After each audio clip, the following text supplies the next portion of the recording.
berjudul Penguatan Tata Kelola dan Manajemen Keuangan UMKM di kawasan wisata Tigaras dan Kembang.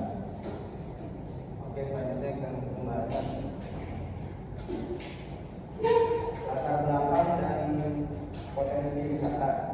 Pertama, kenapa sih kita memilih topik ini? Jadi kawasan Tigaras dan Kembang itu punya potensi wisata yang gede banget ya. Otomatis hal ini munculnya banyak pengunjung lokal, mulai dari warung makan, penginapan sampai jasa wisata. UMKM ini adalah penggerak ekonomi wisata. Tapi sayangnya potensi wisata ini belum dibarengkan dengan kemampuan manajemen yang matang dari para pemilik usaha. Next, identifikasi masalah manajerial. Nah, setelah dianalisis, ternyata ada 3 masalah utama yang sering dialami sama UMKM di kawasan Tigaras. Yang pertama adalah pola tradisional. Bisnis dijalankan berdasarkan intuisi tanpa menutup prinsip manajemen. Dan yang kedua adalah pencampuran kas. Ini yang paling sering terjadi. Uang dapur sama uang warung digabung jadi satu, akhirnya modal usaha malah kepake buat kebutuhan belanja rumah tangga. Dan yang ketiga adalah buta finansial.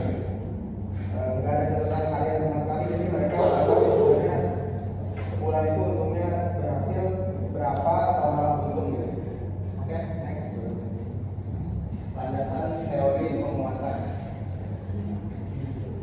Untuk mengatasi masalah tadi, di makalah ini kita pakai 2 landasan teori utama. Yang pertama ada good business governance, yaitu sistem pengendalian sumber daya secara transparan untuk menjaga konsistensi mutu pelayanan wisatawan.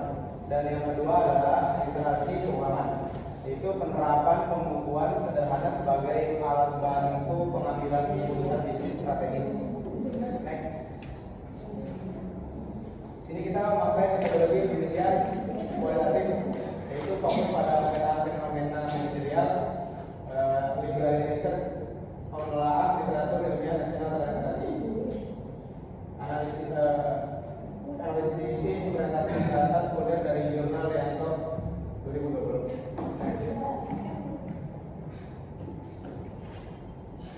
Potret tata kelola UMKM di Tigaras.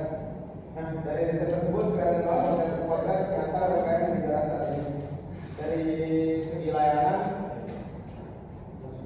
karena nggak ada standar operasional yang jelas, pelayanan ke wisatawan jadi nggak konsisten, kadang ramah, kadang juga biasa aja.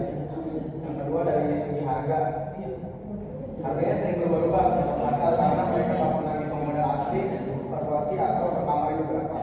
Dan yang terakhir dari segi akses bank ya, pas mereka butuh modal tambahan dan mau pinjam ke bank, mereka ditolak karena punya laporan keuangan yang paling besar. Next. Melihat kondisi itu, solusinya adalah lewat pelatihan yang mencakup penampilan intervensi ini. Para pelaku usaha diajarkan cara membaca peluang melalui analisis cara membuat pembukuan sederhana, kemudian cara memisahkan antara kas pribadi dengan bisnis, menjaga jaminan mutu pelayanan, sampai membentuk sikap profesional yang konsisten dalam berwirausaha.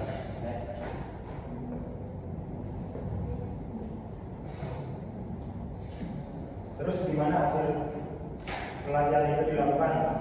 Ini menjadi data yang menarik untuk kita bahas. Secara pemahaman teori, nilainya melonjak tinggi sampai 85%. Artinya, secara teori mereka paham banget. Kemudian secara keterampilan teknis juga naik 70%. Mereka bisa mempraktikannya pas pelatihan. Tapi dari grafik paling bawah nilainya rendah. Implementasi hariannya cuma 30%. Berarti ada gap atau celah yang besar banget antara apa yang mereka ketahui saat pelatihan dengan apa yang mereka benar-benar lakukan di warung sehari-hari. Next. Nah, pastinya kita bertanya-tanya, kenapa kok implementasinya rendah? Ternyata ada 3 kendala utama. Pertama, kendala psikologis. sulit meninggalkan kebiasaan lama. Mereka udah bertahun-tahun pakai sistem yang ribet, kemudian pindah ke sistem yang lebih rapi. Kemudian kedua itu kendala waktu. Rata-rata UMKM di sana itu dikelola sendiri tanpa karyawan. Seperti contohnya masak sendiri, masak dia, kemudian buka warung dia, beresin warung dia, layani pembeli juga dia. Akhirnya mereka gak ada waktu lagi buat tutup dan mencatat keuangan. Kemudian yang ketiga, persepsi itu mereka masih menganggap pembukuan itu ribet dan bikin pusing, bukan sebagai alat untuk memajukan bisnis. Kesimpulan akhir, jadi transfer ilmu melalui pelatihan tidak bisa berdiri sendiri.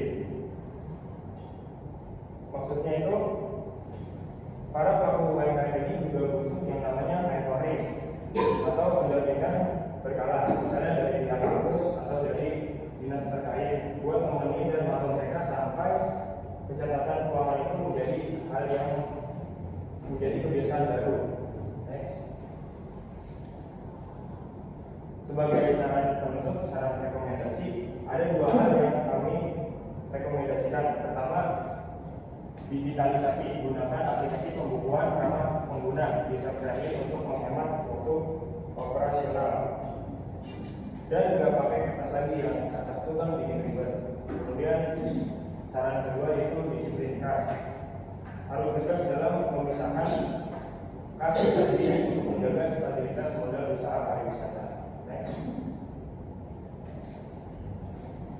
Oke, ini sekian presentasi dari kelompok kami mengenai UMKM di Tiga Ras dan Toba. Terima kasih atas perhatiannya teman-teman dan Bu Lela. Sekarang kami buka sesi tanya jawab. Kalau ada teman-teman yang mau bertanya atau menanggapi, silakan.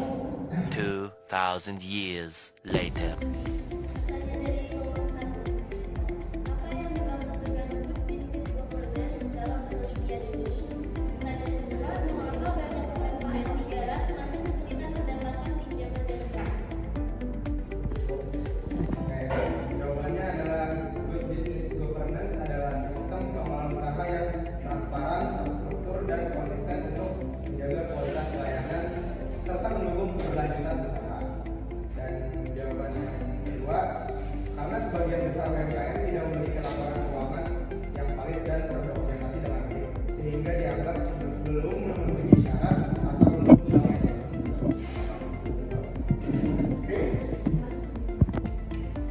Isi pertanyaan dari kelompok 3, 1.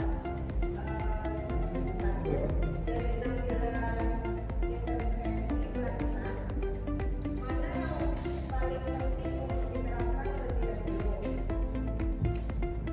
Terus pertanyaan kedua, mengapa peningkatan keterampilan bisnis hanya mencapai 30%, meskipun pemahaman teori meningkat hingga 70%? Baik, kita jawab dari kelompok ya. Jawaban pertama dan soalnya penampilan intervensi pelatihan itu. Jawabannya adalah pemisahan kas pribadi dan bisnis serta pembukuan sederhana. Karena keduanya menjadi dasar untuk mengetahui kondisi keuangan usaha dan mengarahkan bisnis yang tepat. Untuk pertanyaan keduanya, mengapa peningkatan keterampilan teknis mencapai 30%? Jawabannya adalah karena masih terdapat hambatan seperti kebiasaan lama